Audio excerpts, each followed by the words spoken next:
climb a tree. Watch out. Ah! Hey everybody, welcome to a special episode of the Forbidden Limb podcast. I'm Brian Hank. We actually have a guest this time, Zachary Strebeck, the board game lawyer. How's it going, Zachary? Very good. How are you? Good. Thanks for joining us. And we, of course, always have, we got Jeremy Commander and Richard New as well. So we're going to be talking about just normally we talk about the business side of board games in the industry. This time we're going to be talking to Zachary about some of these kind of law questions that we've had. You know, what can you do? What can't you do? So we're hoping Zachary can help us answer some of those for, someone who knows a little bit more what they're talking about, because sometimes you just kind of guess or ask people, and some of these things you don't really want to do that. So Richard, you're our usual host. Do you want to take it from here? Well, let me ask you first, Zach. Is Zach okay, or should I go with Zach? I don't want to insult you right off the bat. What kind of what would you say your clientele is mainly made up of? Who do you represent most of the time? Actually, you introduced me as a board game lawyer, but most of my clients are sort of indie video game lawyers, or not lawyers, developers. So, they're developing sort of independent video games. I work mostly with those clients, but I do have some board game clients, and I love board games and I love video games, and that's sort of why I'm even in this field, because it's just sort of a passion of mine.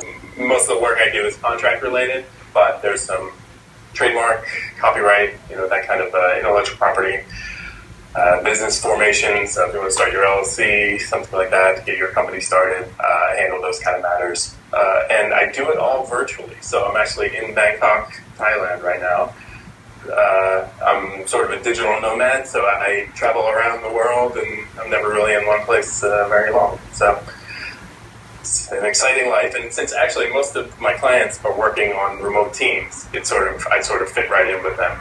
They're no one's ever really in the same place with their artists. Their artists might be in a different country or something like that, and so handling those issues. We were talking about Brian about that just the other day.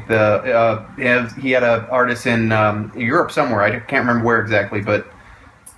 Yeah, he's Italian, and right. He's been in Switzerland. So we've been he doesn't even really speak English. So we've been using Google Translator to communicate. It's been very, very interesting. But that's kind of how it goes. I'm shopping around for graphic designers right now, and I'm looking all over. Really all over for it. I mean, this is mainly in the U.S. and Canada, but yeah, they can be anywhere. It's pretty amazing, this technology that we have and what it can do. It's what I'm doing possible. I can travel around and still do my job and represent my clients. It's pretty amazing. It's a very exciting time to live in. I actually think so. Let me say something firsthand. I can't give legal advice to anyone, right? So if you actually have a legal situation, you should contact a real lawyer, not a guy you see on the internet. I mean, you can contact me, but it's not a term in the game client deal. And also, I am a U.S. lawyer, so I can't speak to law outside of the U.S. Gotcha. That's it. That's my two caveats, and with that, move forward. Good. So, I was looking at your website. I saw that you have a book available. Can you tell us more about that? There's a way to download it. I think you can get a free ebook of it. Is that right? Yep. There's actually 2 free ebooks. So you can, if you sign up for my mailing list, I will email you 2 free ebooks. One is about copyright for fair use, and another one is about the 5 pillars of game development legal issues, right? So from intellectual property to contracts, forming a company, I sort of give an overview of all those different issues. Okay. And you also I should send you a checklist for your copyright issues and checklist for trademarking your business or your game. So that's a fun.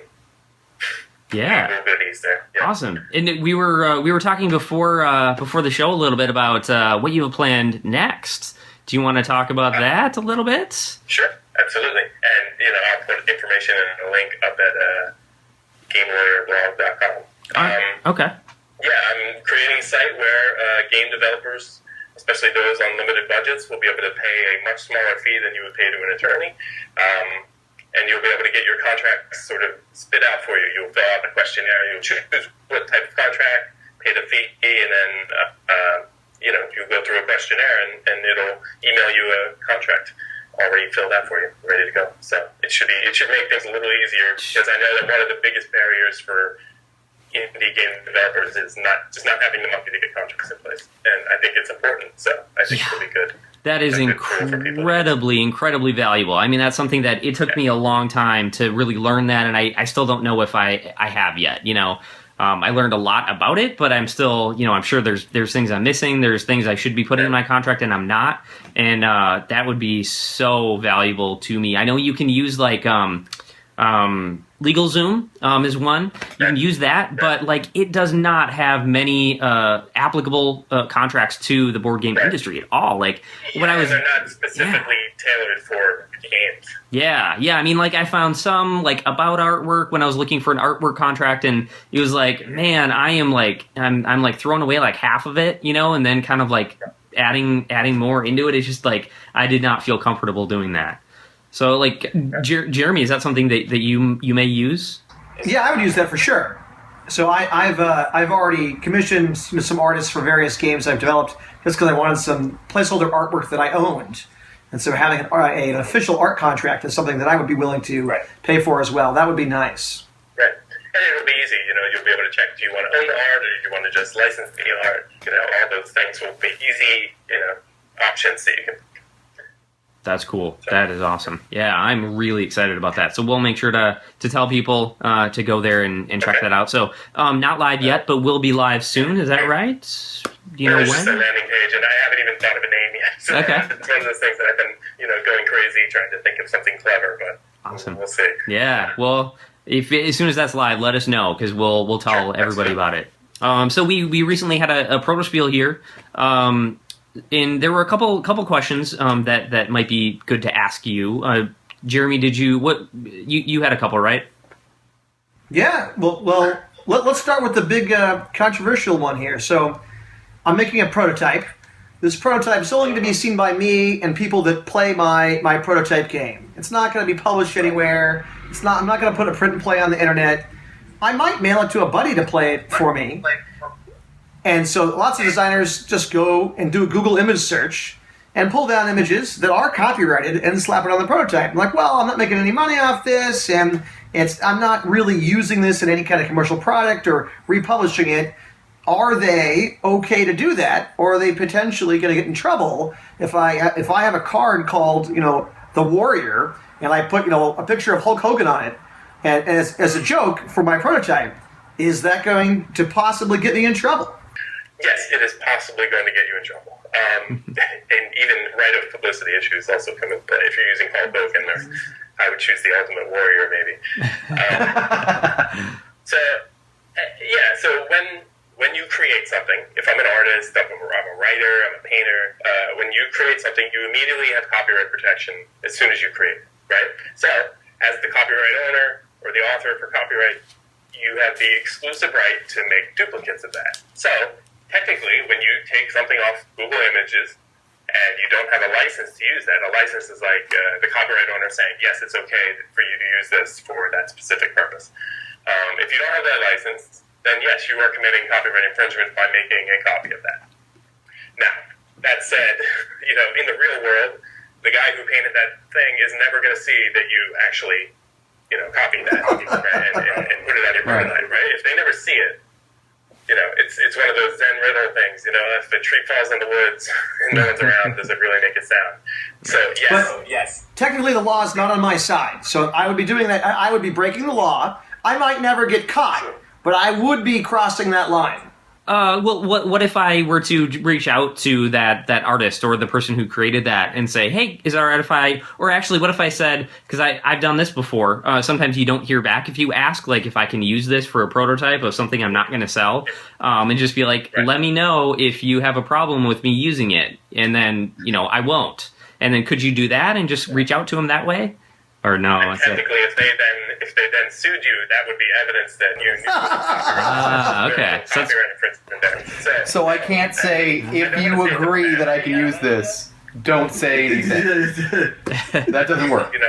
This is a tricky situation because as a lawyer, if I was your lawyer, I would probably tell you, no, you shouldn't do it. Okay. Find something that's, royalty free and has an easy license. There's plenty of Creative Commons license.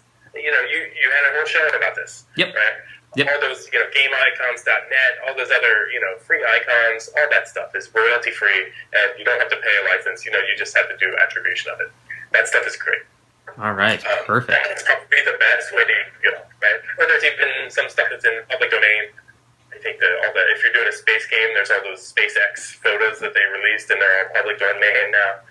I've used them in my blog posts just because they look awesome. Yeah. So, when you think about it like that, you have to, if you want to stay on the side of the law, then you're not going to steal someone else's stuff. But again, I would never counsel someone to do it, but, if no one catches you, yes, like you said, is it really illegal?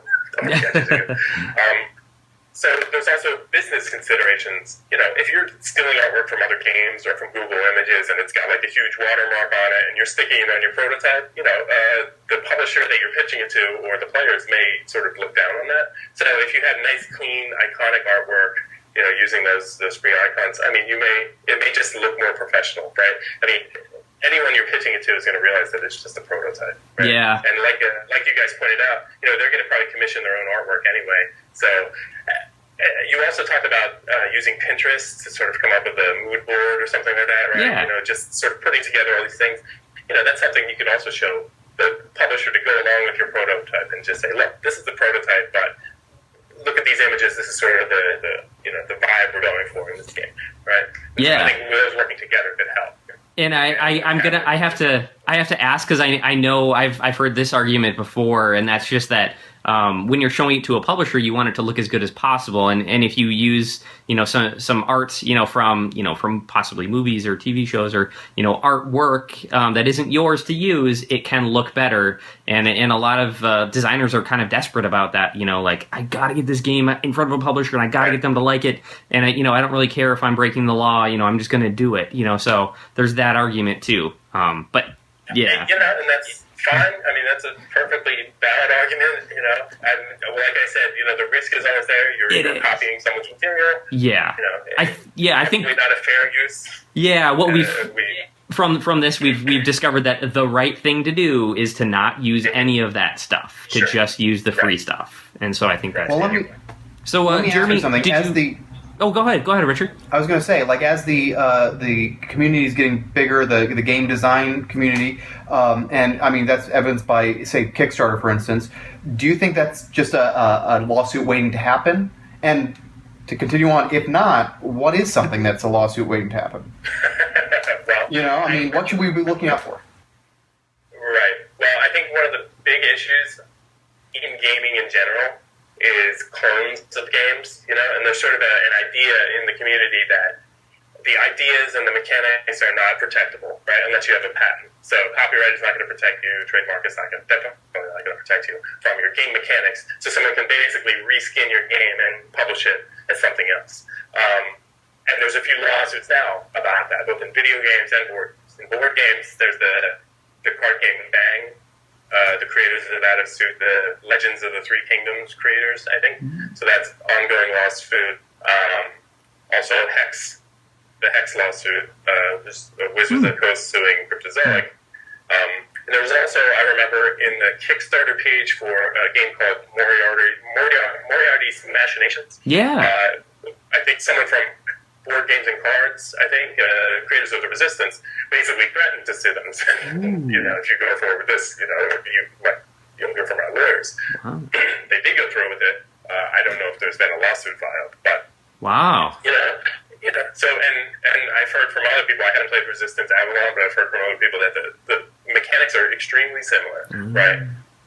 Enough that it may give rise to some sort of legal issue. So, I think that's the sort of big thing that we're waiting on an answer for. A lot of these cases are just sort of starting, and even if they're not just starting, cases like that take years. So that's the problem. And most often they settle. So we're not going to get an actual decision in most of them, One of the things is Hex, Cryptozoic actually raised a lot of the money for Hex. So they may have the money to actually fight this lawsuit.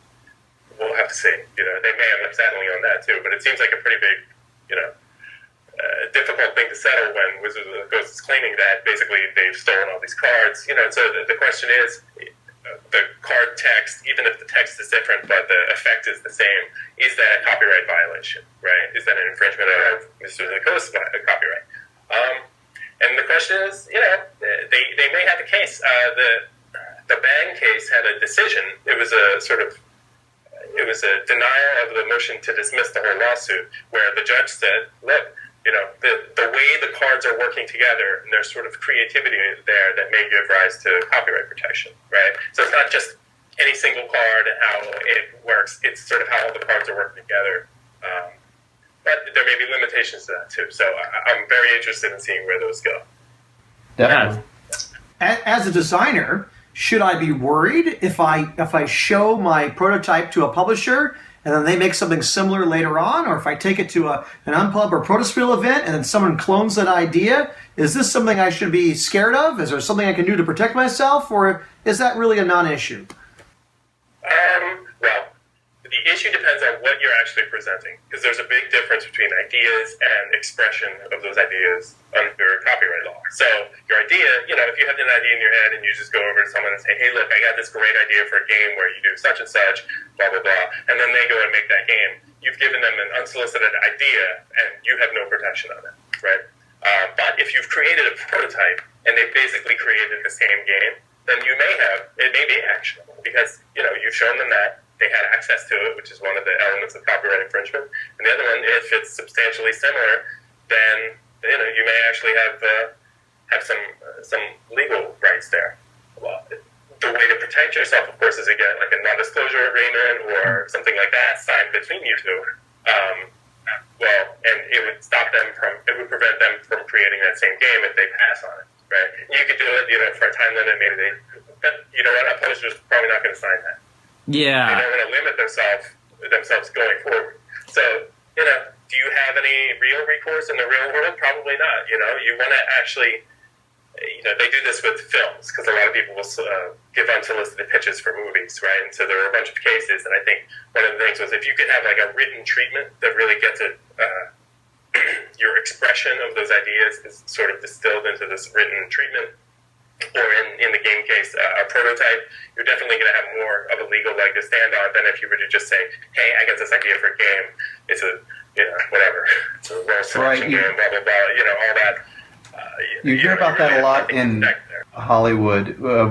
Someone saying like, no, I went in and pitched this idea and they threw it out. There was a case just recently about Gravity, and someone had written a book called Gravity, and completely different plot, completely different impetus for the story, but it was they had actually pitched the idea or they were working on that idea with the studio. So it was like, then when they make a movie that was completely, presumably unconnected to the movie later on, it's like, well, wait a minute, did I seed that idea earlier on? Am I, do I deserve that? So apparently having something down hard, having something actually written out and, will allow you to start connecting the pieces that help you out legally later. This is the number one thing I think that game designers worry about. Like, oh my gosh, if I show my game to a publisher or I show it at a Gen Con in their playtest hall, someone's going to steal my idea.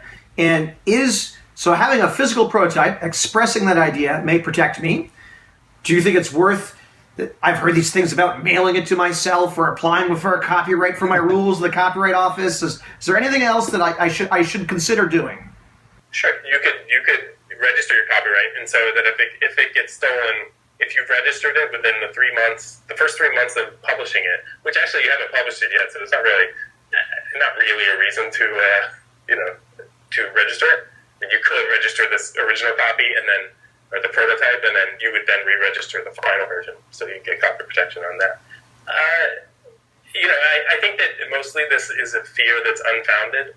Everyone has ideas, right? There are tons of ideas. If a publisher just wanted ideas, I'm sure they have 1,000 ideas inside their company already, right? Yep. Same, people get up in arms about this in video games too, but the reality is there's more ideas than there are, time to create those ideas. So, can you point to some specific instances where ideas were stolen and created by publishers? Probably a few, but with the amount of games that are actually shown to publishers and are then stolen, I mean, it's very small compared to anything. So it's one of those, I'm afraid to get on an airplane, but I'll drive a car because, even though Yeah. Yeah, and from the... It feels like a big problem, and so Yeah. you get, irrationally afraid of that. But, Yeah, I think from the publisher's perspective too, it's not something that one, the industry is really small, so if I were to steal someone's idea, it would probably get out. It would not be worth a risk to me by any means to do that. And then also, like, if you do, but I really like the NDA idea, because I would have no problem signing an NDA if somebody was worried about that. I don't think, because it's a really quick thing to do. It's just like, do you want to see my game? Here's a NDA, sign it, and then you get to go. And I mean, it honestly, feels pretty professional, and it makes me think like, oh, okay, well, now I'm going to take this idea a little more seriously because, it's, I had to sign something for it. And ooh, secret idea.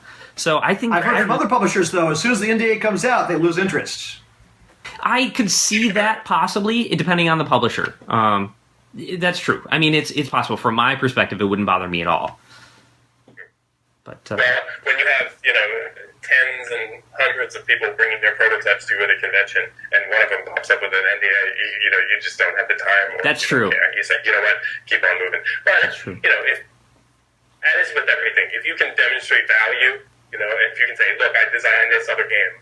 It's really good. It got a lot of, show some social proof or something like that, then that will help you. But if it's your first time designing a game, you may have to do some work on your own and get it published on your own or do print and plays or something like that to get your name out there. You can't just, walk up with an NDA and expect them to take you seriously because you have a written contract. I mean, Yep. Anyone can print them off the internet. Or you can make them at the site that I'm creating. Right. Well, we only have a couple minutes left. I know you got to go, so let's go with one more question about Kickstarter. So that's a big one, and I think the biggest one is just if I'm a backer and I back a Kickstarter campaign, what happens if I never get something? Is there anything I can do? Do I have any kind of legal recourse for that? Yes, you do. And, I should say that you can sue anyone for anything. So if they fail to deliver your product, you can obviously sue them. Whether or not it's worth it is the real question. If you put $100 into something, you're going to pay $100 filing fee to bring it into complaints court. And you may or may not win. You may not get it back. If it's a company that you've given it to, so let's say someone forms an LLC to do their Kickstarter project, they've burned through all the money and they haven't delivered goods, right? So you're going to sue them, but the LLC is broke, so you're not going to get anything out of them. So, I mean, while you do have rights as a backer, when the project fails, realistically, it's just not worth it. And a class action lawsuit for, $150,000 Kickstarter project when the LLC doesn't have any money anymore is never going to make that. Just because no lawyer's going to take it because there's no money in it for them.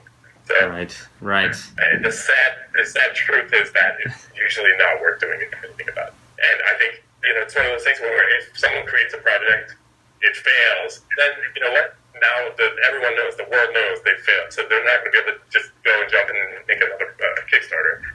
People are going to know. So, Yep. Definitely. Thank you so much, Zachary, for doing this. I hope people go to your site. What was the site again? GameLawyerBlog.com.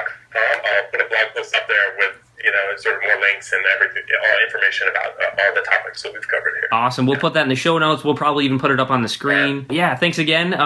Looking forward to more from you on your blog and on the Dice definitely. Tower or wherever we can see you. So. Yep.